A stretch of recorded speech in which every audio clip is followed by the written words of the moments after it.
Welcome back and thanks for staying with us. It's now time for your midday sports roundup.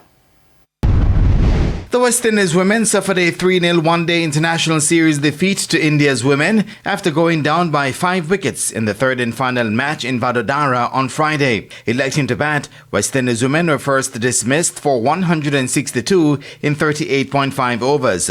Jamaica's Chanel Henry top scored with 61, while Shemaine Campbell made 46.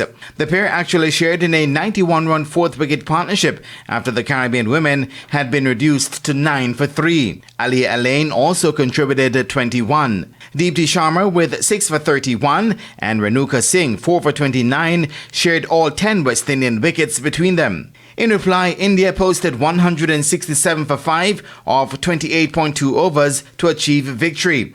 Player of the match Sharma returned to top score with 39, while captain Harmanpreet Kaur made 32. Steve Smith continued to show a return to form with a magnificent century as he and Australia's bowlers put the hosts firmly on top against India after day 2 of the 4th test in Melbourne. After ending a run of 26 test innings without a century in the 3rd test in Brisbane, Smith followed up with a cracking 140 from his overnight 68 to help Australia post 474 in their first innings after they had resumed on a 311 for 6. It was a 34-year-old's 34th test century and moved him up to join 7th on the all-time list in a 5-strong group that includes the West Indian Brian Lara and India's Sunil Gavaskar. His knock included a crucial 112-run partnership for the 7th wicket with captain Pat Cummins, who made 49. India then got to 164 for 5 in their first innings reply at the close. They trailed by 310 runs. Yashavi Jaiswal was run out for 82, while Virat Kohli made 36. Cummins has taken 2 for 57 so far for the Aussies.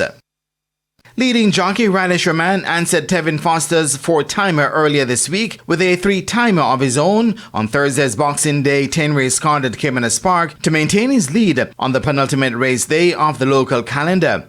In fact, it was Foster who first drew a line in the sand, winning the second event aboard 1-2 favorite Storm Valley to draw even with Rahman on 129 wins. But Rahman was determined to hang on to his lead and he fired off a quick double, landing the 4th and 5th events aboard 3-5 favorite Unruly Boss and 9-5 Chance Indestructible respectively. Racing continues on Saturday. And that is it for your midday sports roundup, and I am Jermaine Brown. Thanks, Jermaine. And that's the midday news. I'm Sandy Williams. Join us again at 7 for primetime news. On behalf of the news, sports, and production teams, good afternoon.